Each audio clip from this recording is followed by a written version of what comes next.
Nous apporter la parole de Dieu. C'est une joie dans nos cœurs de pouvoir parler de l'évangile, de pouvoir parler de la part du Seigneur. Quelle grâce que Dieu nous fait ce matin. Nous sommes réunis ce matin, c'est pour être encore meilleurs avec Dieu, faire des progrès en Dieu. À travers sa parole, moi je crois ce matin qu'il y aura peut-être des personnes qui vont se reconnaître et puis qu'il y en a qui vont prendre des bonnes décisions de la part du Seigneur. Il y a tellement que l'homme s'efface et que Dieu prend toute la place devant Dieu. De toute façon, moi, je ne sais pas bien parler, vous me connaissez, je parle un peu rapide, je carbosse les mots. Faites pas trop attention, mais essayez de faire attention au message de la parole de Dieu ce matin. C'est lui qui apporte la vie, c'est lui qui nous conduit, c'est lui qui nous rappelle, c'est lui qui nous montre le chemin. Gloire au Seigneur, c'est la parole ce matin. Gloire au Seigneur. Moi, je remercie mes frères de tout mon cœur de m'avoir invité à faire cette réunion ce matin. Je suis content d'être là. Gloire au Seigneur. C'est l'église ici, on a tous grandi dans l'église. Moi, je suis content de prêcher ici. Gloire au Seigneur. Je vais vous lire un verset de la part du Seigneur. Ça se trouve dans 2 Corinthiens, chapitre 11, et au verset 3. Et après, on va prier le Seigneur. Regardez ce qu'il est marqué dans la parole du Seigneur. Toutefois, de même que le serpent séduisit Ève par sa ruse, je crains, dit Paul, que vos pensées se corrompent et ne se détournent de la simplicité à l'égard du Christ. Car si quelqu'un vient vous présenter un autre Jésus que celui que nous avons prêché, ou si vous recevez un autre esprit que celui que vous avez reçu, ou un autre évangile que celui que vous avez embrasé, qui a embrasé vos cœurs, vous le supporterez fort bien. On dit Amen à la parole de Dieu. Demandez à Sam qui va au Seigneur. On va lire plein de versets ce matin. On va lire la parole. Parce qu'ici, on ne prêche pas nos idées, nos pensées et nos convictions. On prêche la parole de Dieu. Gloire au Seigneur. Regardez ce qu'il est marqué dans Galates, chapitre 1er, et au verset 6. Je m'étonne que vous vous détournez si promptement de celui qui vous a appelé par la grâce de Christ pour passer à un autre évangile. Non pas qu'il y ait un autre évangile, mais il y a des gens qui vous troublent et qui veulent altérer l'évangile de Christ. C'est ce que dit Paul dans la région de Galate, aux chrétiens. J'ai regardé ce que veut dire le mot altérer, parce qu'il y en a qui veulent altérer l'évangile de Christ. Ça veut dire modifier en mal l'état normal de quelque chose, dégrader, dénaturer. Ça se dit aussi le soleil altère les couleurs, changer la vraie valeur, la vraie nature de quelque chose. C'est ce que veut dire le mot altérer. Modification des traits de la voix sous l'effet d'une émotion ou d'une maladie. Vous savez que la voix, c'est la parole. Comme Jean-Baptiste dit, je suis une voix qui crie dans le désert. C'est modification des traits de la voix sous l'effet d'une émotion ou d'une maladie. Le mot contraire, c'est améliorer, conserver, préserver. C'est ce que veut dire le mot contraire du mot altérer. Qui ne peut être altéré, qui garde ses qualités, une couleur inaltérable. L'or est inaltérable au figuré que rien ne peut changer. Dans la Bible, les Hébreux associent l'or à la sainteté, à la pureté, à l'éclat spirituel. C'est pour cela qu'ils ont utilisé de très grandes quantités d'or dans le sanctuaire du temple et le tabernacle. Ensuite, tous les objets du culte sont également en or, autel des parfums, chandeliers, vases, tabac, offrandes. Parce qu'ils savaient que l'or, c'est inaltérable. C'est une valeur sûre, l'or. Et rien ne peut le changer. Vous savez que tout et on prend autant. Tout. Prenez n'importe quel matériau, tout et on prend autant. Même aujourd'hui, moi qui vous prêche, aujourd'hui j'ai 30 ans, 31 ans. Ah ben, vous allez revoir dans 20 ans, je vais avoir soit des cheveux gris ou plus de cheveux, je ne sais pas moi. Mais je vais vieillir. Et puis on en prend autant, même l'homme il en prend autant. Mais l'or, elle ne change pas. Elle ne perd pas sa valeur. Elle ne change pas l'or.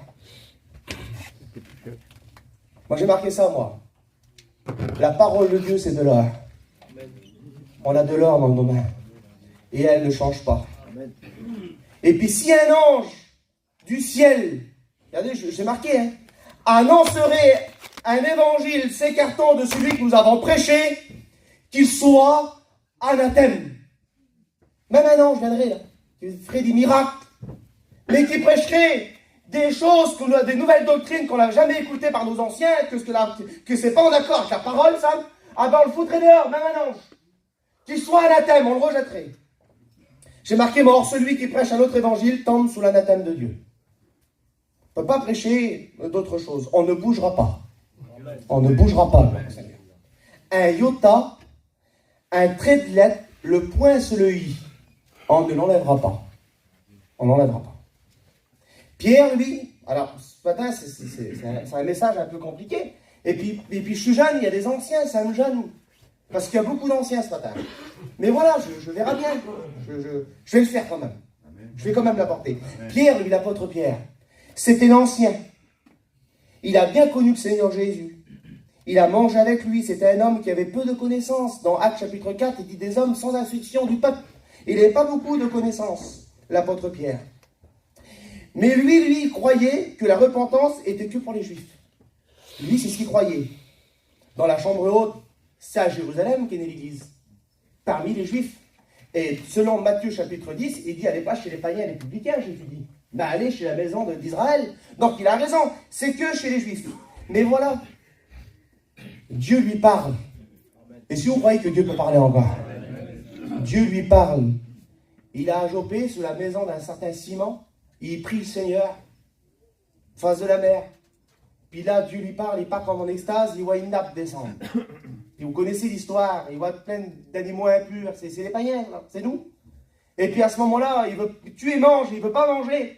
Il dit non, je ne mettrai rien d'impur dans ma bouche, il fait ce que j'ai déclaré pur et pur maintenant. Tuer, mange, il a 2 ans de frappe. Et puis il se compris que c'était 2 hommes qui l'appelaient, c'était les païens. Et puis il va suivre, il va les suivre, il va dire je vais aller assez rapide. Il va rentrer dans la maison de Corneille. Il va commencer à prêcher la parole et le Saint-Esprit va tomber sur eux. Et puis là, du coup, les portes se rouvrent, les barrières s'ouvrent, là, tout. Et puis là, les païens aussi, ils ont reçu la parole du Seigneur. Et il va se souvenir d'une parole du Seigneur, il va dire, Jean-Baptiste a baptisé d'eau, mais vous serez baptisés du Saint-Esprit. Il va se souvenir de ça, l'apôtre Pierre. Et puis ça s'est accompli à ce moment-là. Il n'a pas refusé le baptême, mais quelle beauté, Seigneur, il a pris des décisions. Un homme de Dieu, un ministère, même une chrétienne, un chrétien, est capable de prendre des décisions. C'est un homme de décision, devant Dieu. Et je crois que ce matin, on va prendre de bonnes décisions. Pierre a pris la décision de prêcher, de les baptiser, quelle beauté, Seigneur, il n'a pas le droit de le faire. Après, quand vous voyez, dans Actes chapitre 11, il a une vite discussion avec les anciens, il est obligé de rendre des comptes. Ben oui, mais quand il est clair dans son langage, ça passe. Il a dit, mais écoutez, j'ai pas pu refuser le baptême, moi, parce que le don du Saint-Esprit qui est tombé sur nous, il l'a accordé aussi à eux. Et la Bible dit que tous se calmèrent. Quelle beauté, Seigneur. Ah oui, il a pris des décisions, l'apôtre Pierre. C'est un homme terrible, un homme de caractère. Mais c'était l'apôtre des Juifs. L'apôtre Paul, lui, c'était l'apôtre des païens. C'était le jeune, à côté de l'apôtre Pierre. C'était l'homme de la connaissance, lui, forcément. Il n'y a rien à apprendre à Paul. Mais c'était un jeune. Et puis Pierre, c'était l'ancien. Et regardez ce qu'il va dire. Vous savez que les premiers chrétiens, la première fois qu'on l'a appelé les premiers chrétiens, c'était à Antioche. Regardez ce qu'il est marqué. Mais lorsque s'efface, puis il dit Paul, il dit lorsque s'efface, donc c'est Pierre, il dit viens à Antioche, je lui résistais en face parce qu'il était répréhensible. En effet, avant l'arrivée de quelques personnes de l'entourage de Jacques, Jacques c'était le leader à Jérusalem, c'était le frère du Seigneur Jésus, et puis voyons quelques frères de l'entourage de Jacques, c'est-à-dire des Juifs qui venaient de Jérusalem. Regardez ce qu'il est marqué, il mangeait avec les païens, et quand il fut arrivé, il s'esquivait. Il se tient à l'écart par crainte des Juifs, avec les autres Juifs, usés aussi de dissimulation, en sorte que Barnabas même fut entraîné par leur hypocrisie, voyant qu'il ne marchait pas droit selon la vérité de l'Évangile. Pas possible, Seigneur. Alors lui, c'est l'ancien. Lui, c'est lui qui a connu le Seigneur. C'est une colonne, et on va le voir tout à l'heure. Et puis là, le jeune pasteur, il reprend devant tout le monde. Pas possible, Seigneur. Moi, excusez-moi, mes frères, il y a beaucoup d'anciens ici. Mais jamais j'aurais la prétention de reprendre un ancien devant tout le monde. Seigneur, pourtant, la parole de Dieu m'autorise à le faire. Devant Dieu, parce que on est des gardiens de la parole. On ne le ferait pas, nous, peut-être, mais Paul, il avait l'audace de le faire. Quelle beauté, Seigneur. Il avait l'audace de le faire. Parce que c'était, il usait d'hypocrisie. Il va même entraîner avec lui Barnabas, aussi un ancien. C'était un hypocrite. Il va dissimuler. Et pourtant, Pierre, c'était l'ancien, l'homme d'expérience. Mais au moment-là, il n'était pas en accord avec la parole, et l'apôtre Paul était prêt à lui faire face. Alors, Paul, c'était quelqu'un. Mais un homme de Dieu, un homme spirituel, est capable de reconnaître ses erreurs. Est-ce que vous le croyez? On est capable, des fois, on ne veut pas reconnaître nos erreurs. On a fait une erreur, Seigneur, c'est rien. Ben non, mais quand tu es charnel, tu ne reconnais pas ton erreur, et tu tiens ta position et tu dis que tu as raison. Mais comme tu es spirituel, tu dis oui les frères, excusez-moi, j'ai fait une erreur. Je vous demande pardon. Quelle beauté, Seigneur. C'est un homme spirituel. Et on va le voir, environ 15 ans, 16 ans plus tard, regardez ce que Pierre va dire de Paul quand il va prêcher. Regardez ce qu'il va dire dans 2 Pierre, chapitre 3 et au verset 15.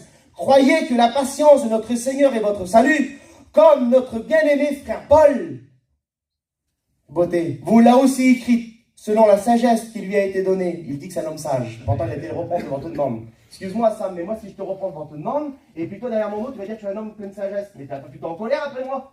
Je sais pas, moi, le sentiment, là, il m'a repris, c'est pour qui, petit jeune, là. Mais l'apôtre Pierre, il dit dans toute la sagesse qui lui a été donnée, il y a beauté ce qu'il dit. Il a fait dans toutes ses lettres où il parle des choses dans lesquelles il y a des points difficiles à comprendre, même lui, même Pierre. N'arrive pas toi à comprendre ce que Paul disait. Pourtant, c'était l'ancien. Regardez ce qu'il dit.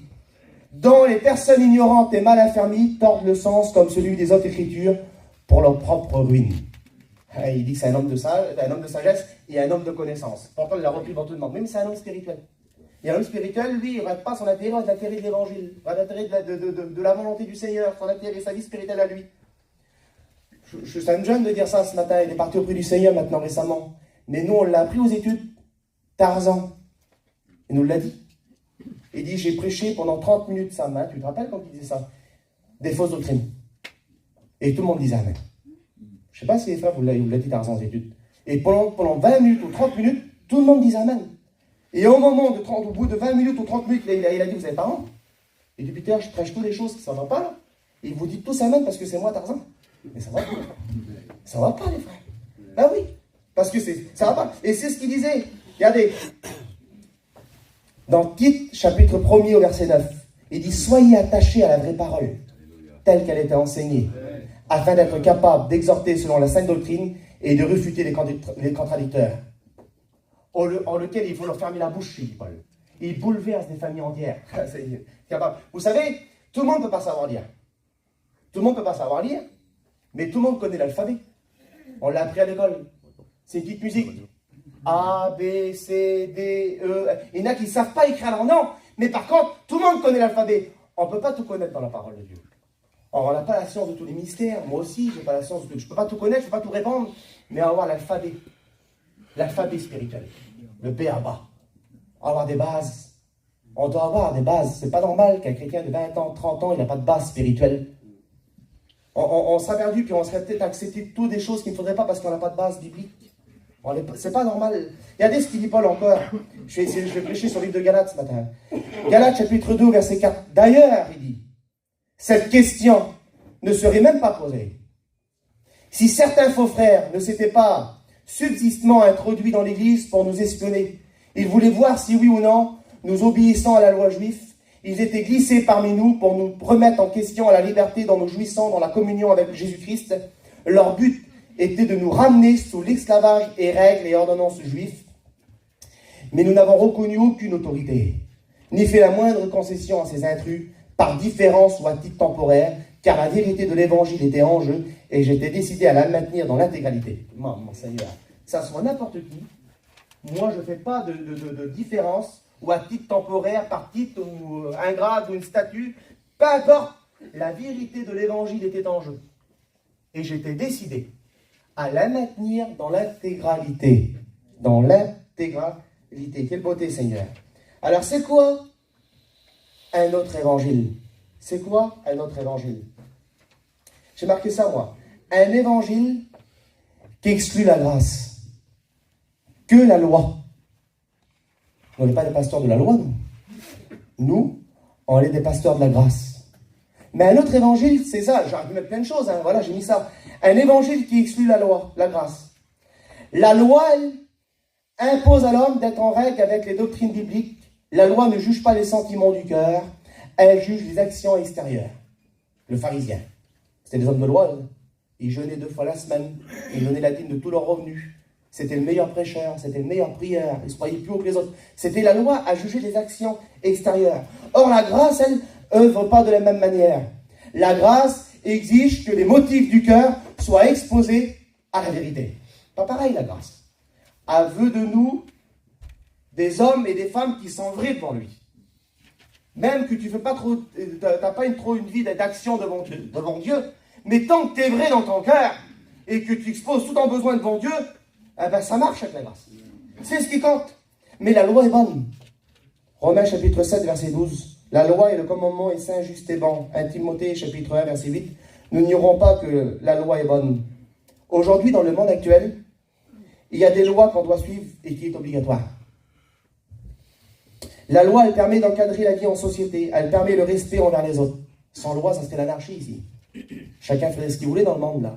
Il faut des lois. Et comme ça, c'est le respect envers tout le monde. Les tribunaux d'aujourd'hui, j'ai marqué, sont basés sur les lois bibliques. Tu ne tueras point et tu ne voleras point, etc. Et puis c'est ça la loi. Le peuple d'Israël, lui. Le peuple d'Israël, dans le désert, n'avait aucune discipline. Il n'avait aucune discipline. Moïse va monter sur la montagne, il va recevoir les commandements de Dieu, la loi, et quand il va revenir vers le peuple a crié tout de suite à Vaudin. Seigneur, la vitesse. Moïse est parti, on ne reviendra plus, allez, donnez-moi tout, on va tout de suite à Vaudin. Il n'y a pas de loi, ils font ce qu'ils veulent, ils sont aucune discipline.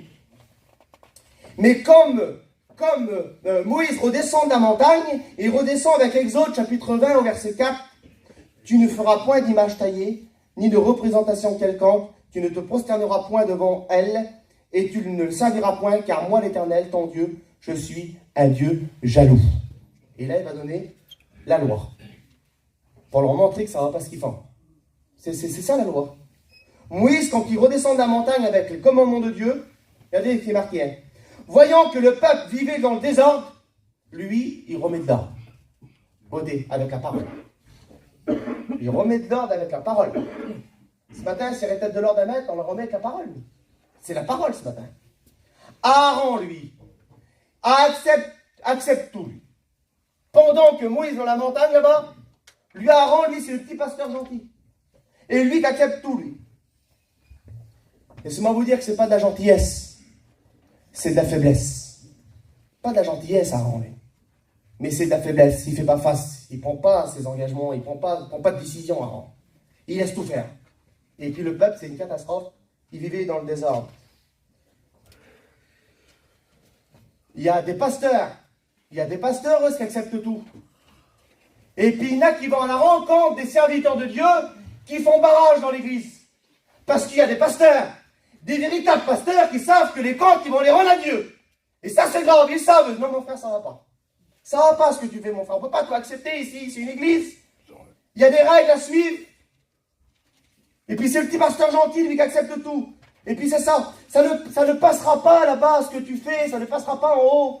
Ce n'est pas une affaire d'histoire de nom, de famille ou de race. C'est une affaire biblique et doctrinale. Ça ne passera pas. Devant Dieu que c'est vrai. Ça ne passera pas. Et puis regardez, c'est là que j'ai essayé de voir avec vous. Dans 1 Corinthiens chapitre 15. Dans 1 Corinthiens chapitre 15 au verset 5.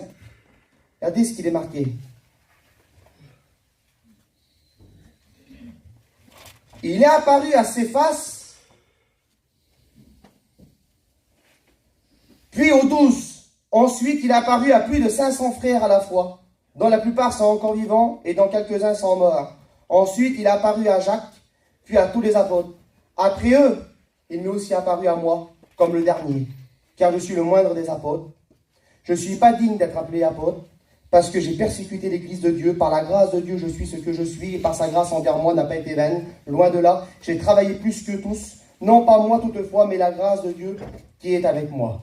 Là, il est en train de dire là, que tous les apôtres là, sont plus haut que lui. Il a apparu à Céphas, à Jacques, puis à 500 frères à la fois, et moi je suis le dernier. Seigneur, c'est comme quelqu'un, Paul. Là.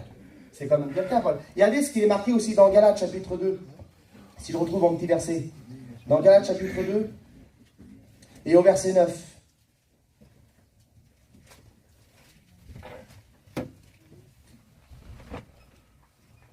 Sois béni, Seigneur.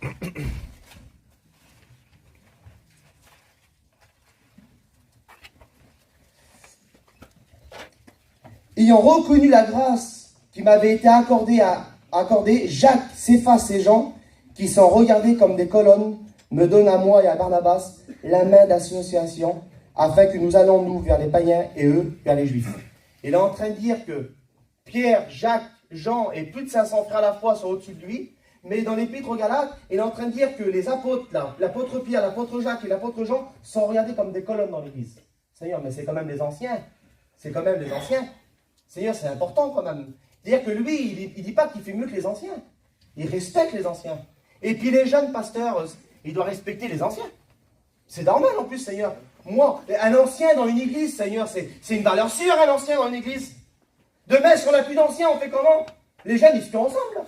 Il faut des anciens, c'est la base, c'est eux qui tiennent les rênes, là, si vous voulez. Et puis Paul l'avait compris. Paul, lui, il ne sait pas de se mettre au-dessus des anciens, mais dans son cœur, il sait qu'il connaît mieux qu'eux, il a plus de connaissances. Mais par contre, il dit que c'est des colonnes dans l'église. Pierre, Jacques et Jean. Vous croyez qu'on va oublier nos anciens, nous? Nos anciens, vous savez pourquoi on est là aujourd'hui? Parce que nos anciens ont sprinté avant nous. Ils ont travaillé dur. Ils ont travaillé dur. Et puis ils nous ont tout donné sur un plateau. Puis on ne veut pas les oublier, nos anciens. On ne veut pas les oublier, alléluia. Et puis c'est vrai. Regardez. Alors lui, c'est l'homme humilité. Il voit les anciens et ses frères plus haut que soi. Paul, c'est un homme terrible devant Dieu. Il voit tout le monde plus haut que soi. Lui, c'est le moins des apôtres. C'est le plus petit des apôtres. Pourtant, c'est lui qui a écrit tout l'Ancien Testament presque. Mais c'est ses frères avant lui. Et regardez ce qu'il dit dans 2 Corinthiens chapitre 11. Et au verset 3. Au verset 12, excusez-moi. On va dire au verset 5, regardez. Il va dire, oh, j'estime que je n'ai été inférieur en rien à ces apôtres par excellence. Parce qu'il dit, si quelqu'un viendrait vous présenter un autre évangile que celui que nous avons reçu, ou un autre esprit, ou un autre Jésus, vous le supporterez fort bien, il dit. C'est-à-dire qu'il y a des pasteurs qui ont prêché un autre évangile. Parce qu'il dit, moi, il dit, or j'estime que j'ai été inférieur en rien à ces apôtres par excellence. Parce que ça, c'est des pasteurs qui vous prêchent des choses agréables. Et qui est agréable à entendre. Et c'est facile à vivre. Et il dit, moi, j'estime que j'ai été en rien inférieur à ces apôtres par excellence. Il est en train de dire qu'il connaît là. Il n'est pas inférieur, il dit là. Donc là-bas, il disait qu'il est inférieur. Mais là, il est en train de dire qu'il n'est pas inférieur du tout. Car si je suis un ignorant sous le rapport du langage, je ne suis pas en connaissance. Il y a même que je ne parle pas bien. Et qu'eux se parlent mieux que moi. C'est ce qu'il est en train de dire. Parce qu'eux ont un beau langage, ils sont faciles à écouter. Ah, c'est une belle prédication. Hein. Il dit, moi, si je suis peut-être inférieur dans le niveau du langage, je ne parle pas bien peut-être, mais en connaissance, vous n'allez pas nous rouler. Hein. Parce que ça ne va pas ce qu'il prêche. Et puis Paul, là, c'est pas de l'orgueil, là. Il se met en mode protecteur. Il se met en mode protecteur dans l'église. Regardez ce qui est marqué en verset 12. Mais j'agirai de la sorte pour ôter ce prétexte à ceux qui cherchent un prétexte afin qu'ils soient trouvés tels que nous dans les choses dont ils se glorifient. Ces hommes-là sont des faux apôtres, des ouvriers trompeurs déguisés en apôtres de Christ, et cela n'est pas étonnant puisque Satan lui-même se déguise en ange de lumière. Et là, il leur fait face à tous ces pasteurs, ces faux pasteurs. Et puis, excusez-moi, mais Paul, il a vu le Seigneur se mettre, je ne sais pas combien de pasteurs qu'il y avait là, mais il faut se les mettre à dos. Il est en train de dire, vous êtes en train de tromper le peuple.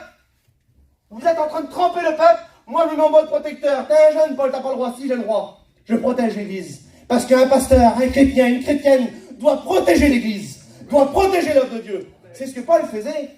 C'est ce que Paul faisait, gloire au Seigneur. C'est ce que Paul faisait. Je sens que le message est dur ce matin. Moïse, certainement, écoutez, parce que comme il est sur la montagne, et puis qui dit, Moïse, ton peuple, à toi, je vais les détruire parce qu'ils t'obéissent à toi, ils n'obéissent pas à moi. Parce que vous savez, comme Dieu appelle Moïse dans le buisson ardent, et qui dit, Moïse, j'ai vu mon peuple dans le désert, j'ai entendu leur cri, mon peuple, mon peuple, mon peuple. C'est son peuple, c'est le peuple de Dieu. Mais quand il désobéit à Dieu, puis qu'il ne voit que par Moïse, il voit que par Moïse, le pasteur, il ne voit pas par Dieu, et il dit, Moïse, je vais consumer ton peuple. Ah, c'est plus le peuple de Dieu là. Non, c'est ton peuple à toi, Moïse. Parce qu'il ne voit que par toi. Il m'a oublié à moi. Il ne faut pas oublier Dieu. On ne suit pas un pasteur, on ne suit pas un mouvement. On suit le Seigneur Jésus. Amen. Et puis Moïse, il dit non, il fait qu'est-ce qu'ils vont dire? Tu les as délivrés d'Égypte pour les consumer et pour les détruire, ça ne va pas, Seigneur. Et il prend ma vie plutôt à moi. Quel poté, Seigneur. Ah oui, parce que Moïse est prêt à sacrifier pour le peuple. Quel poté, Seigneur.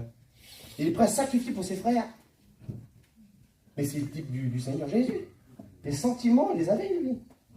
Les sentiments, il les avait, Moïse. Et puis par rapport à Moïse, c'est le paratonnerre. Hein. Par rapport à Moïse, Dieu leur donne une chance. Bon, écoute, tiens, vas-y, réécris les commandements. Parce qu'il avait éclaté, les tablettes, hein, ils avaient éclaté par terre. Il réécrit les commandements. Moïse, certainement qu'il n'était pas bien vu. C'est vrai, en plus. Moïse, certainement qu'il n'était pas bien vu. Il n'a pas agi comme le peuple aurait voulu. Devant Dieu. Il n'a pas agi comme le peuple aurait voulu. Il était en train de leur montrer la voie pour être sauvés et pour réussir dans leur vie spirituelle. Ah, c'était pas facile, il fallait du renoncement là. Il est en train, certainement qu'il y avait ses neveux, ses cousins, ses nièces, il y avait de la famille là. Ça va pas mon frère ce que tu fais. Ça va pas, tu vas te perdu comme ça. C'est pas comme ça que ça marche. Et puis certainement il n'est pas dur, Moïse, Aaron est plus gentil, oui, mais je suis en train de vous montrer la voie pour être sauvé. Je suis en train de vous montrer la voie pour réussir une vie spirituelle. Quelle beauté, Seigneur. Romains chapitre 4 et au verset 20, c'est par la loi que vient la connaissance du péché. Sans la loi, on ne sait pas si on pêche. Sans la loi, on ne sait pas si on fait mal. Il n'y aura pas de loi. Mais la loi, elle nous montre la connaissance du péché. Galates chapitre 3 verset 24, ainsi la loi a été donnée comme un gardien, chargé de nous conduire à Christ, pour que nous soyons déclarés justes devant Dieu par la foi. Mais depuis que le régime de la foi a été instauré, nous ne sommes plus soumis à ce gardien. Car par la foi en Jésus-Christ, vous êtes tous fils et filles de Dieu. Ça a été comme pour un précepteur. Un précepteur. La loi, elle nous encadre, elle nous les taux fonciers, elle nous encadre, elle nous montre le chemin, et bam, il y a la croix. Quelle beauté, Seigneur, nous emmène à la croix, la loi. C'est pour ça que Dieu n'a pas aboli, mais il l'a accompli, elle est là. Amen. La loi nous emmène à la croix. La loi, elle déclare les hommes coupables. Romains chapitre 3, verset 19. Elle ne justifie personne. Romains chapitre 3, verset 20. Et on n'est pas sauvé par la loi. Galates chapitre 2, verset 21. On n'est pas des pasteurs de la loi, nous. On est des pasteurs de la grâce. Dans Galates chapitre 2, verset 16. Néanmoins, sachant que ce n'est pas par les œuvres de la loi que les hommes est justifiés, mais par la foi en Jésus-Christ. Nous aussi, nous avons cru en Jésus-Christ, afin d'être justifiés par la foi en Christ, et non pas par les œuvres de la loi. Non pas par les œuvres de la loi. Parce que personne ne sera justifié par la loi. Même que tu ne peignes rien en hiver, même que tu pries le mieux, que tu prêches le mieux, que tu vas visiter tout le monde. Seigneur, que tu donnes. C'est pas la loi qui sauve. C'est la grâce. Devant Dieu.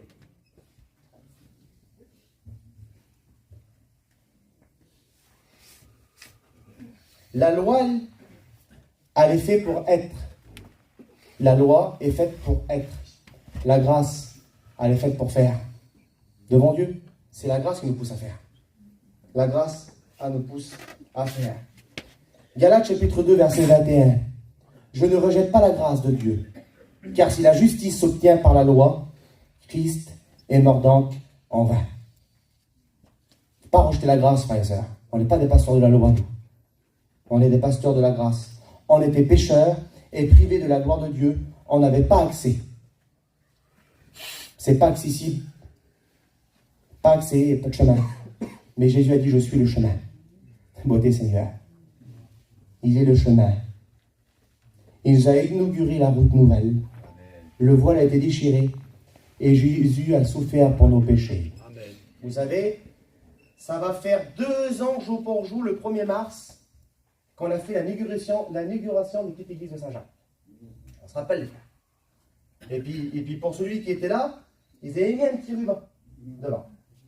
Et puis, tant que le petit ruban n'avait pas été coupé par le frère, à l'époque c'était Fanfan, à l'époque, c'était notre conseiller de la région, tant qu'il n'avait pas coupé le petit ruban, on n'avait fait aucune réunion dedans, Christian. Aucune réunion. Il fallait que le petit ruban soit coupé. C'était l'inauguration. Laissez-moi vous dire qu'on n'avait pas accès à la grâce. Quelle beauté, Seigneur. Pas accès. Pas accès.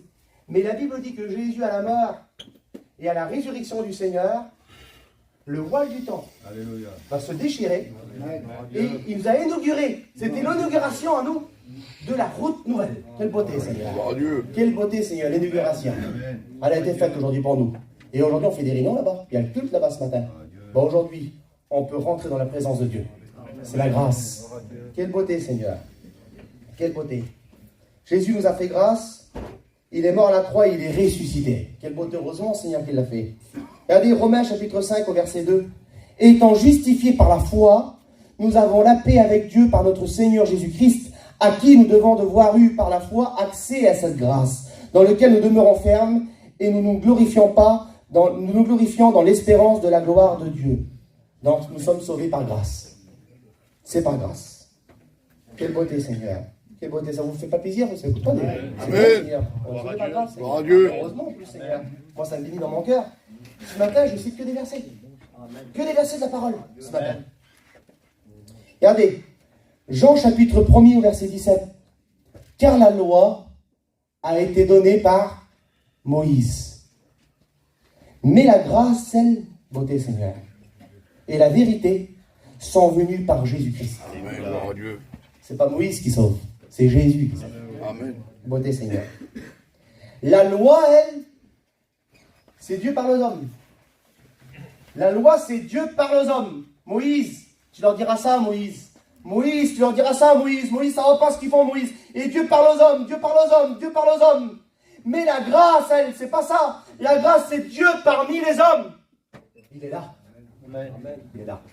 Vous savez, quand des fois, il y a un problème, quand il y a un problème, des fois, puis quelqu'un vient arranger le problème à distance, ça va pas. C'est mal arrangé. C'est pas la bonne version, c'est répété. Ça va jamais. Mais comme le concerné vient, il règle le problème, il est là, lui. Il n'y a pas de répétage, c'est lui qui est là, il n'y a pas d'intermédiaire. Ben Jésus, il ne passe pas par l'intermédiaire, lui. Il est venu sur la terre pour arranger le problème. Il est venu nous sauver, alléluia. Il ne passe pas par un homme, c'est lui qui va sauver. Le Seigneur, lui, il n'a besoin de personne pour nous sauver. Il s'est donné. Parce que personne ne pouvait, de toute façon, il savait le Seigneur. C'est ça, c'est la grâce, elle, c'est Dieu parmi les hommes. Il est là, il vient nous sauver, il vient arranger le problème, si on peut appeler ça un problème, c'est un grand problème, on était tous perdus, Seigneur. Et Jésus, il est venu nous sauver. Beauté, Seigneur. Aujourd'hui, nous sommes des chrétiens. Nous sommes son Église. La Bible dit qu'il a acquis son Église par son sang. Il a acquis, c'est à lui. C'est à lui, imaginez-vous un petit peu. On lui appartient. Nous sommes sa propriété. Puis lorsqu'on laisse ses enfants, laissez-moi vous dire qu'il prend soin. Vous prenez pas soin de vos enfants? Le Seigneur prend soin de nous, alléluia. Il prend soin de nous, Seigneur. Regardez, Jean chapitre 8 au verset 32. Vous connaîtrez la vérité, et la vérité vous affranchira. Et Jean chapitre 8 au verset 36. Si donc le Fils vous a affranchi, vous serez réellement libre. Je parle d'une liberté, le Seigneur Jésus. Je parle d'une liberté. Mais Paul reprend les mots du Seigneur. Dans Galates chapitre 5 au verset 13, il dit, frères, vous avez été appelés à la liberté. Jésus l'a dit. Mais seulement, ne faites pas de cette liberté un prétexte pour vivre selon la chair. La loi, c'est du bien. Faut pas faire ça, faut pas faire ça. Seigneur, mais nos pères, ils disent dans les épîtres là, nos pères n'ont pas pu la supporter. C'est pas les païens qui vont la supporter. Parce qu'ils ont fait une discussion. Il y avait les apôtres qui voulaient Paul, et puis je crois que c'est Barnabas aussi là, je ne sais plus. Ils veulent baptiser des païens, mais des frères de Judée, des anciens, des pharisiens, convertis au Seigneur, eux, ils veulent pas. Donc ils vont à Jérusalem, il va y avoir une rencontre, et là il va expliquer Pierre son expérience au niveau de la nappe. Paul et puis Barnabas, là, ils vont expliquer aussi leur expérience qui va se concorder avec Pierre. Jacques va prendre la parole, il fait, excusez-moi les frères, mais Pierre et puis Paul, là, ils travaillent pas ensemble, mais ça s'accorde, c'est ce qu'ils disent. Alors moi, je prends la décision, moi, baptiser les païens, donc glorifiez-nous. Et c'est par la grâce que nous sommes sauvés. Il y a une grosse discussion qui s'est jouée pour nous, là, dans Actes chapitre 15, une grosse discussion. Et puis aujourd'hui, nous sommes là, c'est Jacques qui a pris la décision, et aujourd'hui, ils ont baptisé les païens. Ah oui, par contre, ne faites pas de cette grâce. Et c'est bon pour nous, c'est bon pour les juifs pareil. Hein. C'est pour tous les chrétiens. Ne faites pas de cette grâce un prétexte pour vivre selon la chair. La loi, c'est trop dur, mais la grâce, on n'a pas des ailes dans le dos, ça rien, le Seigneur le connaît. Je ne vais pas à la réunion, moi, mais le Seigneur le connaît, non, ça ne va pas. moi je prends pas ma zen pendant que... Mais c'est pas grave, non, ça va pas, devant Dieu, ça va pas. Ça va pas. On vit pas comme on veut. On peut pas vivre selon la chair. Et puis on va le voir ensemble. C'est quoi notre évangile? C'est quoi?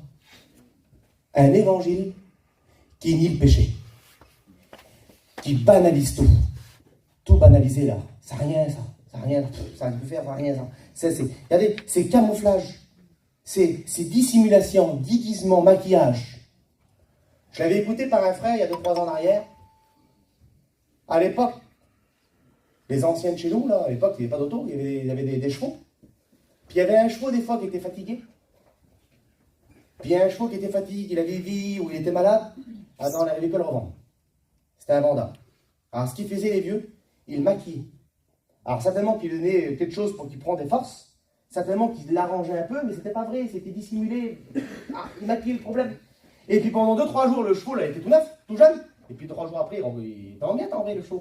Ils avaient trempé, ils avaient maquillé, ils avaient dissimulé. C'est ça, ils ont maquillé. Luc chapitre 7 au verset 24. Jésus va leur dire, qui êtes-vous allé voir au désert? Qui êtes-vous allé voir au désert?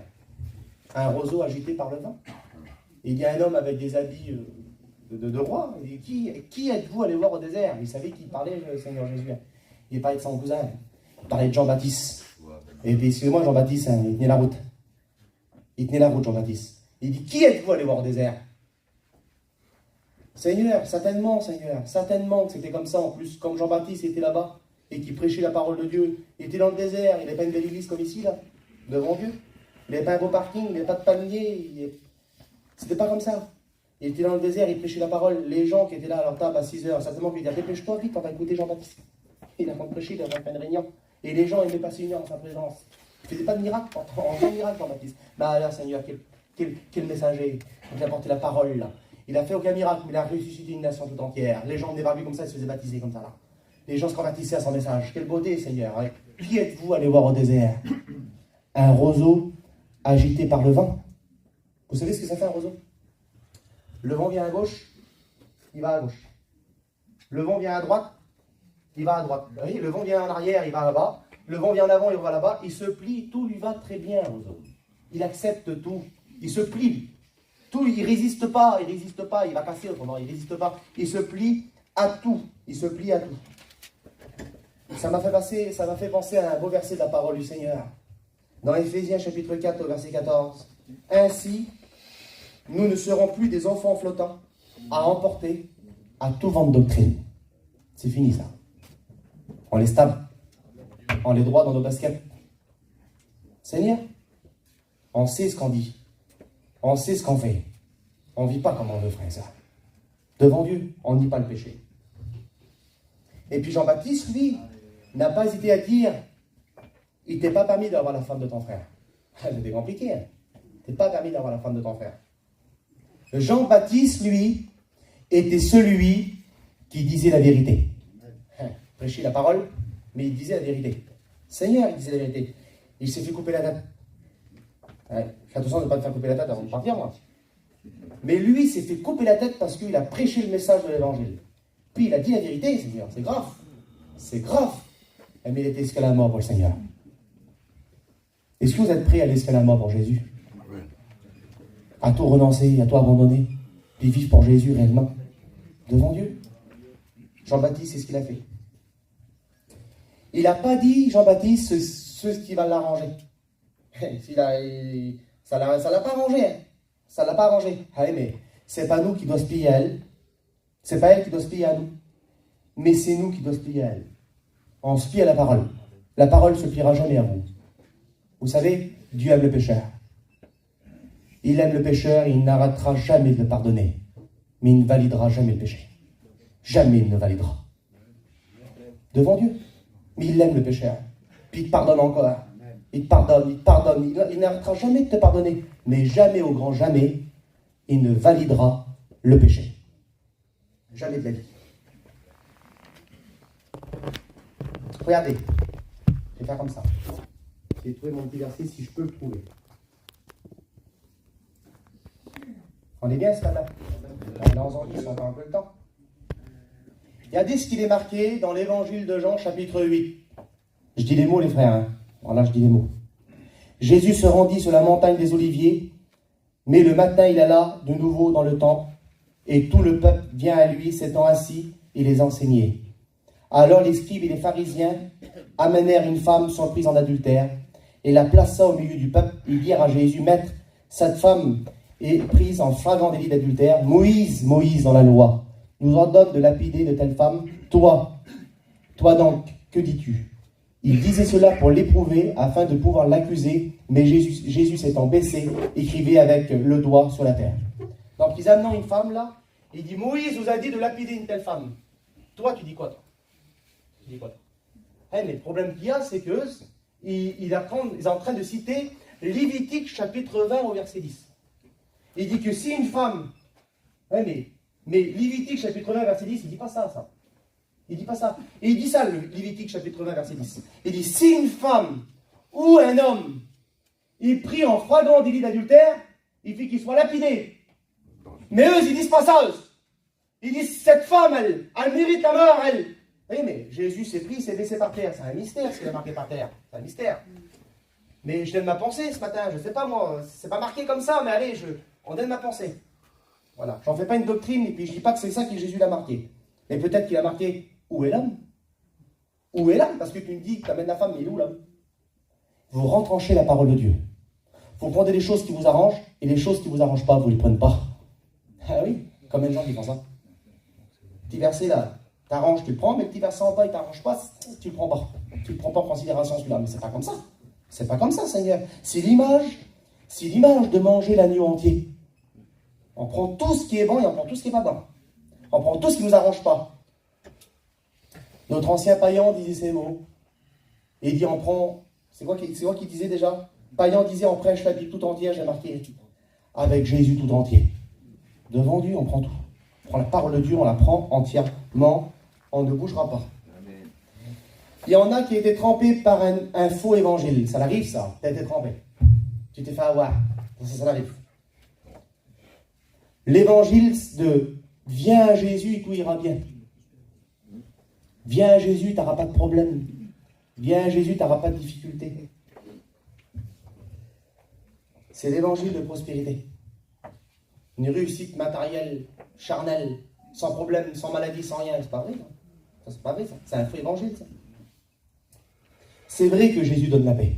C'est vrai. Et pas ce que j'ai pas dit, les frères. C'est vrai que Jésus donne la joie. C'est vrai que Jésus donne le bonheur. Jésus met un sens. Jésus arrange tout dans nos vies, dans nos foyers. Combien de foyers qui ont été rétablis par le Seigneur Jésus ce matin? Combien de foyers aujourd'hui qui étaient détruits, aujourd'hui sont là parmi nous, ils sont contents d'être là? Pour participer à la Sainte Seine ce matin. C'est vrai. Mais le vrai évangile, Jésus a dit, celui qui veut me suivre, qui renonce à lui-même. C'est vrai, Seigneur. Et qui se charge de sa croix. Puis ça, c'est pas facile, ça. Ça, c'est pas facile, ça. Celui qui vient à Jésus dépose ses fardeaux et ses soucis. Tu viens à la croix, tu déposes tes fardeaux et tes soucis. Ça, c'est venir à Jésus. Ça, c'est venir à Jésus. C'est ça, c'est l'appel du Seigneur Jésus. Dans la Bible, dans la parole de Dieu, beaucoup de gens sont venus vers lui. Je donne un exemple, là, quand il a fait la multiplication des pains. Il y a quand même 15 000, 20 000 personnes. Je nous vois un petit peu pas qu'il demande. Beaucoup de gens sont venus vers Jésus. Et puis il délivrait les malades, il délivrait les démons, il pardonnait les péchés, il sauvait les gens. Quelle beauté, Seigneur. Ah oui, ça c'était. Il déposait tout à la croix. Parce que c'était prématuré, mais c'est ça, c'est Seigneur Jésus. Quelle beauté, Seigneur. Beaucoup viennent vers Jésus. Mais pas beaucoup de gens vont le suivre. Il y avait 12 apôtres qui étaient avec lui. Je joue un petit peu de 20 000 personnes, il y a toujours 7, 8, 12. Ça va pas. Et beaucoup de gens viennent à lui, mais pas beaucoup de gens le suivent. C'est ça le problème. C'est ça le problème. Regardez. Luc chapitre 9 au verset 57. Pendant qu'ils étaient en chemin, un homme va dire à Jésus, « Je te suivrai partout, Seigneur. » Parce qu'il répond à l'appel de Luc chapitre 9 verset 23. Celui qui veut me suivre, qui renonce à lui-même. Et puis au verset 57, il dit, « Seigneur, moi, je te suivrai partout, Seigneur. » Maman, quel homme, Seigneur. Ah ouais. Quel homme. Quelle volonté. Il est dévoué pour le Seigneur. Puis Jésus va lui répondre, les renards en des tanières, les oiseaux du ciel en des nids, Mais le Fils de l'homme n'a pas de lieu où reposer sa tête. Ça a deux portées. La première portée, on sait bien que c'est l'Église. C'est la première portée. Mais on peut donner aussi ce sens-là. Si tu veux venir avec moi. Mais moi, demain, je ne sais pas où je vais dormir, moi. Parce que moi, sur la terre, il n'y a rien qui me retienne. Même pas de maison. Je dors souvent chez l'apôtre Pierre. Et puis toi, tu veux me suivre. Fais attention, hein, les engagements que tu vas prendre. Parce que ça sert à rien de prendre des engagements, Seigneur, et pas de tienne ces engagements. Tu veux me suivre, toi. Mais les renards en des tanières, les oiseaux du ciel, ça vous dormir sur mes mois. Je ne sais pas, moi. Il n'y a rien qui me retient sur la terre. Je suis détaché totalement. Moi, j'ai une seule volonté, c'est faire la volonté de mon Père. Et puis, je parcourais les villes et les villages. Quelle beauté, Seigneur. Quelle beauté, Seigneur, oui. Il n'y a rien qui l'attachait. Et un autre homme qui va dire, il y a un autre qui dit, suis-moi. Il répondit, Seigneur, permets-moi d'aller d'abord dans celui qui est mon Père. Ouais, mais son père, peut-être, il n'était pas mort. Et il va attendre que son père ou sa mère meure. C'est-à-dire, quand j'aurai pu mes parents, Seigneur, ou que j'aurai fini mes petites affaires, je ne sais pas, après je te suivrai, Seigneur. Mais là, avant, je ne peux pas. J'ai des engagements. Puis on l'a attaché des fois. Et puis au dernier, il y a un autre qui dit, je te suivrai, Seigneur, mais permets-moi d'aller d'abord prendre congé de ceux de ma maison, d'abord de prendre soin de ma petite famille, Seigneur. D'essayer je sais pas, moi, je dis les mots, de ramasser ce qu'il faut pour mes enfants, puis après, Seigneur, je me donnerai tout entier à toi. C'est peut-être ça, des fois. Mais c'est pas comme ça que ça marche. Dieu ne demande pas toutes les places. Dieu demande la première place. Pas toutes les places. Et c'était une place pour tes enfants, pour ta famille, tout ça, ton travail, il sait le Seigneur. Mais il demande la première place. Il demande la première place. Sois béni, Seigneur. Jésus, quand il appelle Pierre, quand il voit le miracle, Pierre, là, il voit les filets remplis d'eau. La Bible dit qu'il va tout quitter. Seigneur, je quitte. Et puis il est parti de la suite. Il n'a même pas posé de questions, il n'a pas sans condition. Quelle beauté, Seigneur. Et puis on voit, c'est les disciples qui ont vu des miracles. C'est qui a marché sur l'eau? C'est l'apôtre Pierre. C'est qui a vu les morts ressuscités? C'est les disciples. C'est qui a vu les aveugles retrouver la vue? C'est les disciples. C'est qui a vu les lépreux purifiés? C'est les disciples. Ah oui. C'est eux qui ont suivi Jésus, qui ont vu les miracles, qui ont vu la main de Dieu, qui ont vu la gloire du Seigneur. Mais si toi, tu es de loin là-bas, et puis tu regardes de loin comme ça, tu ne verras pas grand-chose, il faut s'approcher, il faut t'engager, il faut le suivre. Il y en a qui sont engagés là, mais dans les cœurs. Moi, je ne connais pas les cœurs. Et l'homme fait beaucoup d'erreurs, il ne connaît pas les cœurs, lui. Mais dans le cœur, comment ça se passe? Tu as besoin des fois de te rapprocher du Seigneur, et dire, Seigneur, moi je te suis, Seigneur, je te suis. Parce que Seigneur, si on ne suit pas le Seigneur, ça va être compliqué. Hein. Devant Dieu, hein. Si on ne vit pas la vérité de l'évangile, moi je ne sais pas comment ça va finir. Ça va peut-être finir mal, on ne sait pas. Devant Dieu, on ne sait pas. Mais moi je donne un conseil, mon Seigneur. Donnez-vous tout entier à Jésus. Amen. Seigneur, on est dans la fin des temps, devant Dieu. Seigneur, le Seigneur, il va revenir chercher son église. La parole de Dieu nous autorise à le dire. Seigneur, perdez plus de temps, frères et sœurs. Perdez plus de temps devant Dieu. Mais faites comme les disciples. Et en plus, vous verrez la gloire de Dieu dans vos vies. Vous verrez la main de Dieu agir. Parce que vous avez donné tout entier au Seigneur. Comme les disciples. Regardez. Jésus, lui, il a porté sa croix. Il a porté sa croix, mais il n'est pas resté à Jérusalem. Il était à Golgotha. Combien de temps que tu portes ta croix, toi, tu restes à Jérusalem? Combien de temps? Il y en a qui portent leur croix 20 ans, 30 ans, c'est toujours pareil. C'est pas fatigant une croix pendant 30 ans. Ben oui. Même le Seigneur n'aurait pas pu la supporter. Il a tombé avec la croix, le Seigneur. Obligé que quelqu'un vienne l'aider. Tu ne pourras pas continuer en restant à Jérusalem. C'est une petite montagne. Je crois, les frères vont me reprendre, hein, mais je crois que c'était une des petites montagnes, les plus petites montagnes en Israël. C'était Golgotha. Devant Dieu. Et puis, il n'y a pas loin à faire. C'était juste à côté de la ville. Il sortait de la ville quelques mètres, quelques pas. Puis il allait sur Mont Golgotha. Devant Dieu. Il n'y a pas grand-chose des fois. Puis tu restes à Jérusalem, toi, parce que tu ne veux pas mourir. Tu as peur de la mort, tu as peur du renoncement. Et puis tu gardes la croix. Et jamais de ta vie que tu seras épanoui en Dieu. Trop de gens portent leur croix et restant à Jérusalem. Ils ne veulent pas mourir, j'ai marqué. T'entends en Galates chapitre 2, verset 20, et dit, j'ai été crucifié avec Christ. Et si je vis, ce n'est plus moi qui vis, mais c'est Christ qui vit en moi. Quelle beauté, Seigneur. Il nous parle d'aller monter à Golgotha, Paul. Puis il nous parle de mourir sur la croix avec le Seigneur. Allez, je vous épargne des références. Ceux qui sont à Jésus-Christ ont crucifié la chair avec ses passions et ses désirs. La chair est contraire à celle de l'esprit. Paul dit, je tiens mon corps assujetti. Celui, c'est ça. Vous avez vu, comme il y a Goliath, et puis Goliath et puis l'armée d'Israël qui est là. Goliath va acheter un défi, va lancer un défi au peuple de Dieu, va dire, donnez-moi un homme pour mon combat. Et celui qui combattra, et celui qui vaincra, notre armée, celui qui perdra, son armée sera assujetti à nous. Il sera en esclavage. Il fera plus ce qu'il veut. C'est nous qui va décider pour eux. Vous serez nos esclaves. Ah ben, Paul reprend les mêmes mots que Goliath. Il dit, je tiens mon corps assujetti. C'est pas lui qui décide, c'est moi. C'est moi qui décide. C'est moi qui commande. Et puis si tu continues à écouter ta chair, eh ben, tu vivras loin de Dieu. Devant Dieu, tu ne seras jamais béni. Et puis je ne sais pas comment ça va se passer plus tard, mais ça va être compliqué. Et moi, je te donne un conseil ce soir. Tiens ton corps en bride. Et tiens ton corps assujetti. Devant Dieu, c'est vrai. C'est vrai, c'est le contraire. Elle ne veut pas, elle. Mais Paul, il a réussi à le faire. C'était un homme. Alors nous, on peut le faire aussi. Il dit, celui qui met la main à la charrue et qui regarde en arrière n'est pas propre au royaume des cieux. Vous savez, c'est quoi? Il y avait la charrue, puis il y avait les bœufs qui étaient là. Mettez les bœufs, la charrue, et puis ça servait à faire des sillons dans les champs. Et puis certainement, il y avait une poignée, et puis c'est nous qui décidions là. De quel sens on faisait les sillons? Celui qui met la main à la charrue. Ah, toi tu mets la main à la charrue, tu es là, tu es une chrétienne, tu travailles pour Dieu, mais tu regardes en arrière. Comment qu'ils vont être les sillons en bébé? Comment qu'ils vont être? Tu ne regardes pas ce que tu fais? Tu es en train de regarder toujours en arrière. Donc ça ne va pas. Tout ce que tu feras sera de travers. Tu n'auras jamais de réussite dans ta vie spirituelle parce que tu es en train de regarder tout ce que tu renonces là. Seigneur, quelle misère. Et puis tu es en train de là, mais ça ne va pas. Celui qui regarde en arrière ne sera pas propre au royaume des cieux, dit la Bible. Ben, je les vois un petit peu. Il faut mettre la main à la charrue, regarder devant. Et puis suivre l'évangile. Quelle beauté, Seigneur. Galates chapitre 3, verset 3. Il y en a qui vivent un évangile à leur manière. Sans créer un évangile à leur manière. Êtes-vous tellement dépourvus de sens, après avoir commencé par l'esprit, vous voulez maintenant finir par la chair? C'est pas vrai. Tu étais un bon petit chrétien, tu vivais par l'esprit, puis maintenant tu veux terminer par la chair. Ça va pas. C'est pas comme ça que ça marche. Il faut continuer. Il faut être dépourvu de sens. Ça va pas. Galates chapitre 6, verset 7. Ne vous y trompez pas. On ne se moque pas de Dieu. Ce qu'un homme aura semé, il le récoltera. Seigneur, les versets, c'est la parole de Dieu. Là. On ne se moque pas de Dieu. Tu crois que Dieu ne te connaît pas? Il ne sait pas ce que tu fais, il ne sait pas ce que tu dis. Il ne connaît pas le Seigneur. Mais Seigneur, ne vous y trompez pas. On ne se moque pas de Dieu. Ce que tu vas semer, ce que tu es en train de faire dans le secret, un jour tu vas le récolter. Un jour tu vas récolter.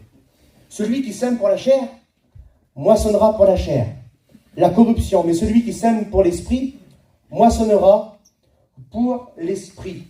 Moissonnera pour l'esprit. Il y a un verset que je veux dire, les frères. Il y a un verset que je veux dire, si j'arrive à trouver le petit verset. Galates 5, 19. C'est les œuvres de la chair.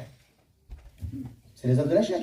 Galates 5, 22, on connaît, hein, c'est les fruits d'esprit. L'amour, la paix, la joie. Mais Galates 5, 17, Galates 5, 18, Galates 5, 19, Christian, c'est les œuvres de la chair. C'est juste en haut, mon cousin. Et puis c'est le dérèglement, les idolâtries, les rivalités, les querelles, les jalousies, les disputes, les divisions. C'est les œuvres de la chair. Il n'y a rien de spirituel là-dedans. Regardez ce qui est marqué. Je ne l'ai pas marqué là, mais je vais dire la fin du verset. Galates 5, verset 19. Regardez ce qui est marqué. Hein. À la fin du verset 21, Sam. Regardez ce qui est marqué. Ceux qui commettent de telles choses n'hériteront point le royaume de Dieu. Pas possible, Seigneur. Quelqu'un qui vit selon la chair, devant Dieu, c'est vrai. Hein. C'est la Bible qui le dit. Hein. C'est pas, les frères, c'est la parole de Dieu. Ils n'hériteront pas le royaume des cieux. Les querelles, les jalousies, les divisions, les machins, tous les œuvres de la chair, on sera pas sauvé là. Non, si tu vis selon la chair, tu ne seras pas sauvé. C'est marqué noir sur blanc, devant Dieu. C'est marqué noir sur blanc. Et puis c'est important, devant Dieu, je dis les mots. Hein. Seigneur, je prends des risques peut-être, mais bon, je me protège avec la parole. Je me protège avec la parole. Ils prennent le pain et le vin pour soulager leur conscience. Ça, c'est beau, ça. Ils prennent le pain et le vin pour soulager leur conscience. Seigneur, j'ai pris le pain, le vin, et puis justement, allez, on s'en va manger en train de cuire là-bas. Mais Seigneur, mais dans leur tête, c'est tranquille. Des religieux, quoi. Sans citer de mouvements extérieurs. Des bons religieux. Prendre le pain et le vin, puis ils sont là, non. La réunion n'est pas finie, t'as même pas réalisé que Jésus l'a fait pour toi des fois. Tu prends le pain, tu prends le vin, tu rigoles avec l'autre, et puis tu t'en vas. Et puis ça va pas ce que tu fais dans le secret de ta vie, ça va pas, il n'y a rien qui va. Mais ça soulage ta conscience. Ta conscience, elle est soulagée, ça te va, mais ça va pas. C'est pas le pain et le vin qui nous amènera au ciel. Pas du tout. Seigneur, ça là, ça n'amènera pas au ciel. Ça. On le fait, parce que la Bible nous autorise de le faire. Puis c'est bien de le faire, ça fait partie de la parole de Dieu. C'est doctrinal en plus, on changera, jamais de vie, on changera ça jusqu'à temps que le Seigneur revienne. Nos anciens nous l'ont transmis, puis on va le garder jusqu'à notre mort. Mais ça ne nous amènera jamais au ciel. J'en jamais au ciel.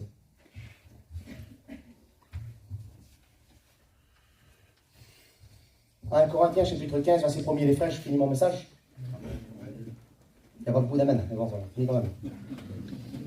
Je vous rappelle, frères, l'évangile que vous avez reçu, dans lequel vous avez persévéré et par lequel vous êtes sauvés, si vous la retenez dans les termes où je vous l'ai annoncé. Autrement, vous auriez cru en vain. Ouvre un petit peu la porte pour nous.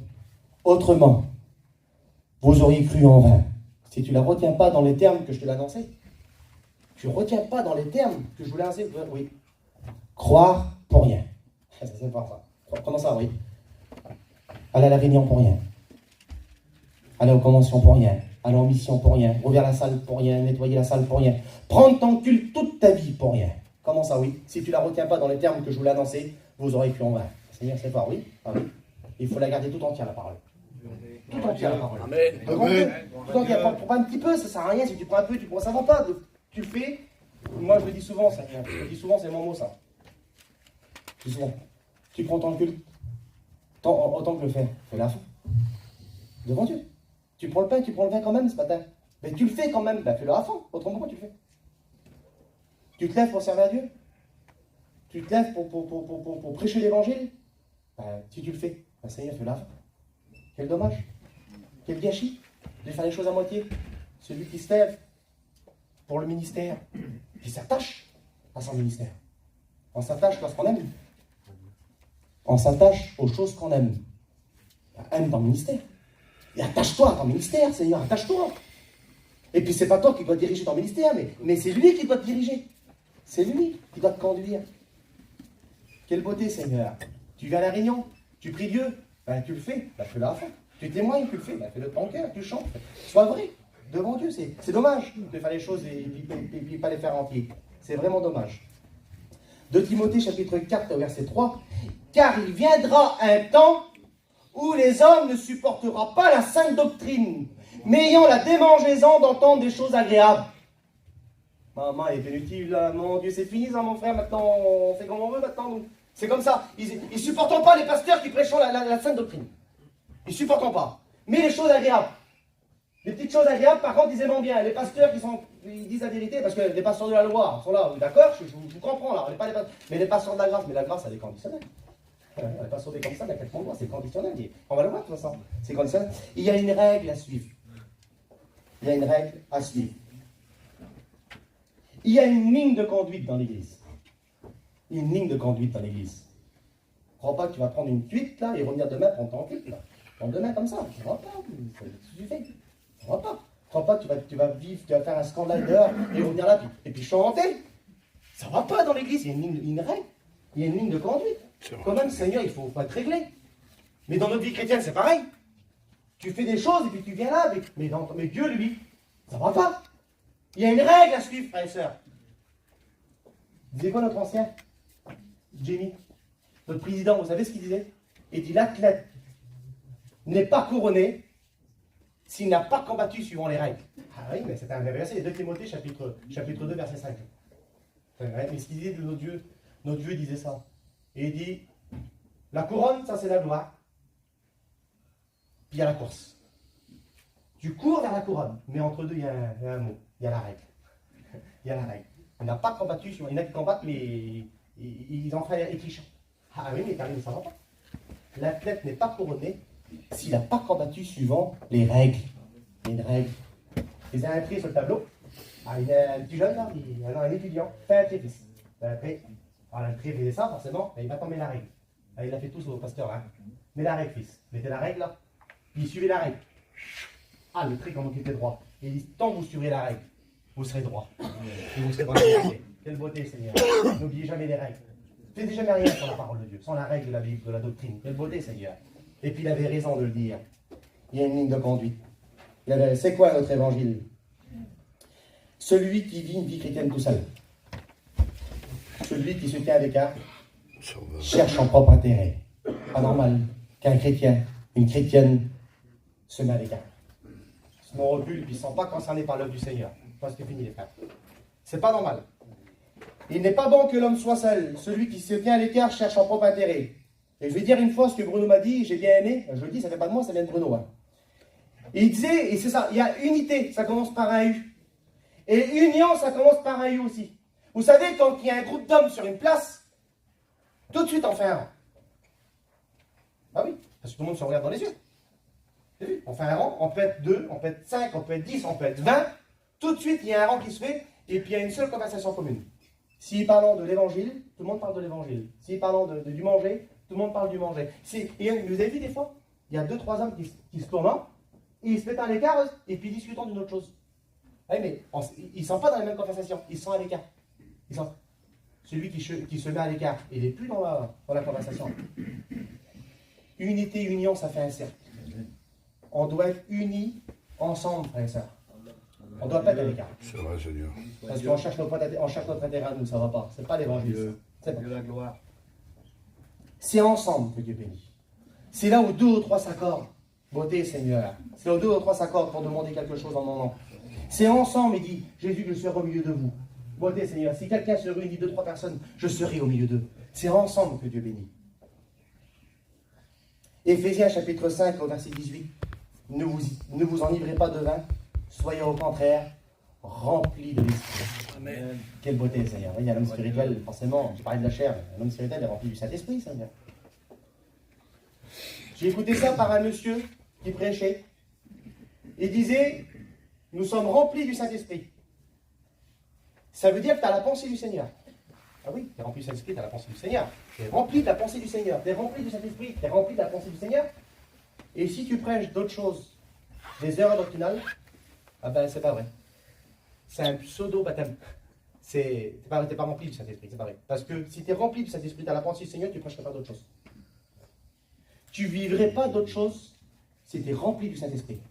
Parce que tu sais que ça ne va pas, mais toi ça ne te condamne pas, mais c'est pas vrai. Tu n'es pas rempli du Saint-Esprit, tu es en train de tromper tout le monde. Parce que si tu es rempli du Saint-Esprit, tu es rempli de la pensée du Seigneur.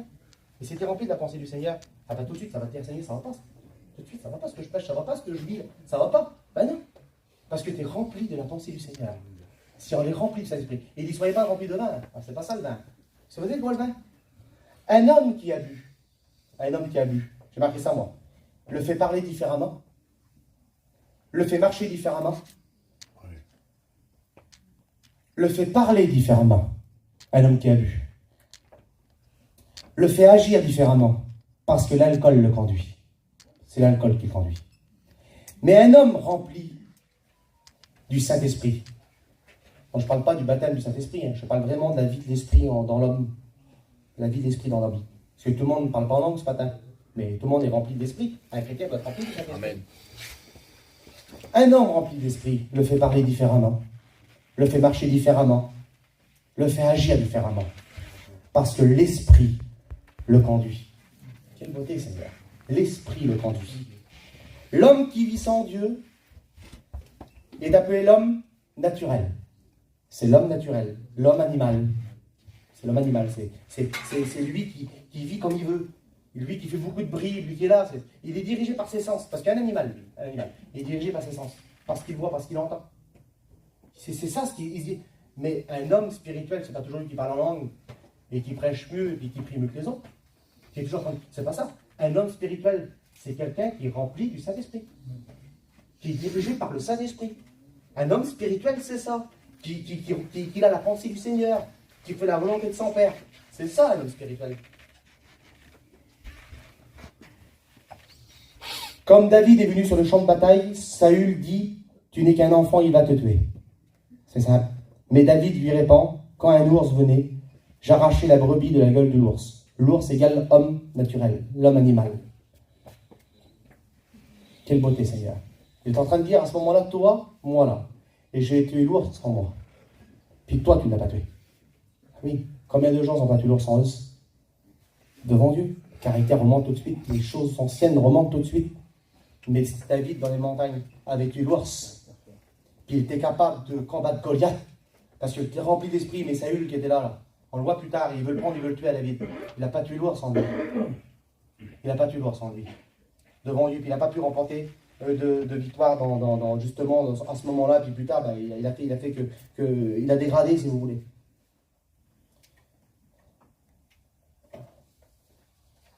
Moïse, lui, a tué l'Égyptien Vous savez donc qu'il a tué l'Égyptien Moïse? Ben, en tuant l'Égyptien, il n'a pas tué que l'Égyptien, mais il a tué l'Égyptien qui était en lui. Quelle beauté, Seigneur. Puis il a renoncé à l'Égypte. Puis il a fait la volonté de Dieu. Combien de gens n'ont pas tué l'Égyptien en eux? Puis ils ne renoncent pas au monde avec les grands baptêmes qui se passent, Seigneur. Mais Moïse a tout renoncé. Imaginez-vous un petit peu, c'était le fils de la fille de Pharaon. Il a fait tout sur un plateau. Mais il a tué l'Égyptien qui était en lui. Il serait bon de tuer l'Égyptien en nous. De tuer l'ours en nous. De tuer l'ours en nous. Et puis il est venu un homme de Dieu. Il s'est servi de lui pour délivrer le sang peuple. Quelle beauté, Seigneur. Quelle réussite spirituelle devant Dieu. Voyez les conditions. Il y a 3 catégories de gens qui suivent le Seigneur. 3 catégories de gens. Les premières catégories, c'est par intérêt, par besoin, par beaucoup les gens du peuple. Ils venaient par besoin vers Jésus. Ça n'allait pas en vrai. Mais bon, le Seigneur les aidait quand même. Les 2, c'était par curiosité. Les scribes et les pharisiens, pour savoir ce qu'il va dire. Quand on voit dans Marc 2, dans la maison où Jésus prêche, dans la maison Pierre, qui a le paralytique, là, il y avait des scribes qui étaient là. Puis ils écoutaient Jésus, puis ils commençaient dans leur cœur à dire, ils s'appelaient formateurs. Par curiosité, ils suivent aussi eux. Je ne savais pas. Mais la 3e catégorie de gens, c'était les apôtres. Quelle beauté, Seigneur. Et eux, ils suivaient par amour. Ils suivaient le Seigneur par amour. Quelle beauté, Seigneur. C'est eux qui ont réussi leur vie, en vrai. Parce qu'aujourd'hui, on parle de Pierre, on parle de Paul, on parle de Jacques, on parle de Jean, quelle beauté, Seigneur, on parle des hommes de Dieu. Mais eux, ils ont suivi par amour. Ils ont suivi le Seigneur par amour. L'apôtre Pierre, c'était le leader des 12 apôtres. C'était l'homme d'avant, l'homme de caractère. L'homme terrible, Pierre. Lui qui a dit, Seigneur, moi, je te suivrai partout où tu iras. Partout, Seigneur. Ah, Seigneur, puis il l'a renié. Il a renié le Seigneur Jésus. Il a regretté après, dans acte 1, acte 2, acte 3, là, il dit, il regrette. Il était au plancher, après il travaille pour Dieu, puis après il en fait face à ces grands hommes là, au Sanhédrin, devant les docteurs de la loi. Il leur dit, c'est vous qui l'avez tué. Mais là, il n'en fait pas face. Il n'en fait pas face à Pierre. Il regrette beaucoup. Mais il va le renier. Mais par contre, l'apôtre Jean, le petit dernier, le plus jeune, lui, qu'on n'écoute pas beaucoup parler. Mais par contre, à la croix, les frères, c'est qui est resté? Ben, c'est Jean. Lui, il a suivi le Seigneur jusqu'à la croix. Et c'est lui qui a vu Jésus mort sur la croix du Calvaire. C'est lui qui a tout vu. Alors, je voulais juste dire ça, moi, puis je termine. Dans l'évangile de Jean, chapitre 6, je parle juste du Seigneur Jésus, et puis j'arrête. Parce qu'on dit souvent l'évangile de Jean, chapitre 6, parce que dans 1 Jean, chapitre 4, verset 8, c'est marqué Dieu est amour. Regardez. C'est marqué là. Puis je vais finir sur ce verset-là. Dieu est amour. Quand tu rentres dans l'église, des fois, tu ne prends pas importance sur ce verset-là. Je ne sais même pas s'il fait partie d'un des plus petits versets de la parole de Dieu. Dieu est amour. Bon. Pourquoi que Jean t'a marqué ça? Dans l'évangile de Jean, chapitre 6, vous ne verrez jamais deux fois le même miracle. Il y a une seule multiplication des pains. Il y a un seul mort qui est ressuscité. Il y a un seul aveugle qui retrouve la vue. Jamais vous trouvez le même miracle. Parce qu'il dit, Jean, si on aurait pu marquer tout ce que le Seigneur a fait, jamais aucune bibliothèque dans le monde n'aurait pu le contenir. Jean, il marque l'essentiel. S'il sait qu'il peut ressusciter un mort, il peut ressusciter tous les morts. S'il sait qu'il peut redonner la vue à l'aveugle, il peut ressusciter tous les aveugles. Et retrouver la vue aux aveugles. C'est-à-dire qu'il marque l'essentiel, Jean. Ouais. Mais dans l'évangile de Jean, chapitre 6, la Bible dit qu'il fait la multiplication des pains. Parce qu'il dit, je suis la lumière du monde, je suis le pain de vie. Mais il fait la multiplication des pains. Dans Jean, chapitre 8, il dit, je suis la lumière du monde, il rouvre les yeux des aveugles. Beauté, Seigneur. Dans Jean, chapitre 11, il dit, je suis la résurrection et la vie, il ressuscite Lazare. D'accord. Et puis dans son épître, il dit, Dieu est amour. Pourquoi tu as marqué ça, Jean? Je vais te dire pourquoi. Parce que lorsque Jésus, il parlait avec Nicodème, c'est moi qui étais là. C'est moi qui écoutais Jésus parler. Comme Nicodème, un grand homme comme ça, qui est venu de nuit, puis il a posé des questions, comment un homme peut être sauvé, tout ça. Il essayait de comprendre Nicodème, Seigneur. Je voudrais dire ce mot-là, les frères. Nicodème, lui, tous les docteurs de la loi essayaient de condamner le Seigneur. Ça ne va pas ce qu'il fait, c'est un petit jeune, il se prend pour qui. Mais Nicodème, lui, il essayait de le comprendre, à Jésus. Au lieu de condamner les gens, essayant de les comprendre. C'est ce que Nicodème a fait. Essayer de comprendre Jésus. Il est venu, puis il a posé des questions. Et lorsqu'il a posé des questions, Jésus lui dit, écoute Nicodème, car Dieu a tant aimé le monde qu'il a donné son Fils unique, afin que quiconque croit ne périsse pas, mais qui ait la vie éternelle. Amen. Beauté, le verset central Les anciens disent que c'est la colonne vertébrale de la parole de Dieu. Ouais. D'accord. Ouais. Et il l'a dit. Ouais, il l'a dit. Et par contre, à la croix, ce que Jésus a dit là, je l'ai vu devant mes yeux. Personne ne me l'a raconté. Il est mort sur la croix parce qu'il a dit dans Jean chapitre 12, quand je serai élevé. Je l'ai vu tout ça, non? Je l'ai écouté. Il est mort sur la croix. Alors oui, les frères, je le dis maintenant. Dieu est amour. Parce qu'il nous a tous aimés. Il nous a tous aimés. Et vous savez, comme Jésus, lui, il a été dans le tombeau. Et puis qu'il y a un homme qui est venu le mettre dans le tombeau. Vous savez, c'est qui? C'est Joseph d'Arimathée. Un disciple en secret du Seigneur. Ouais. Mais Jean aussi, il a aperçu qui? Il a aperçu Nicodème. Certainement que c'était un disciple en secret aussi. Il avait compris le message. Quelle beauté, Seigneur. Ben, Jean le dit. Les frères, Dieu est amour. Quelle beauté, Seigneur. Même Nicodème la suit. Même Nicodème. Quelle beauté, Seigneur. Même ces grands hommes de Dieu, bah oui. Parce qu'ils avaient trouvé en lui une valeur. Une valeur en lui. Quelle beauté, Seigneur. Oui, je voudrais vous dire que Dieu nous aime. Il nous a aimés. Et puis ce matin, hier soir, je disais ça à Nathanaël, on parlait beaucoup du Seigneur hier. Et je disais, le livre d'Isaïe, c'est un livre de reproches à Israël. Lorsqu'on fait des reproches à quelqu'un, ça veut dire qu'on l'aime. Mon cousin Benji qui est là. Si demain il dit, mon cousin, ça va pas ce que tu as fait, t'es pas venu chez moi, ça fait 2 mois. Pourquoi il dit ça? Parce qu'il s'est fait mal au cœur, je vais pas chez lui. Parce qu'il m'aime bien. S'il ne m'aimerait pas, je ne vais pas chez lui, c'est pas grave. Mais lorsqu'on aime bien quelqu'un, ah ben on lui fait une reproche. Parce que ça nous blesse. Et puis Dieu, ce matin, vous a peut-être fait une reproche, ce matin, je ne sais pas moi. Mais parce qu'il nous aime. Il nous aime, le Seigneur. Il ne veut pas que tu continues comme ça, il t'aime, alléluia. Ah, il te reproche. Reviens où tu étais avant. Fais pas ce que tu veux.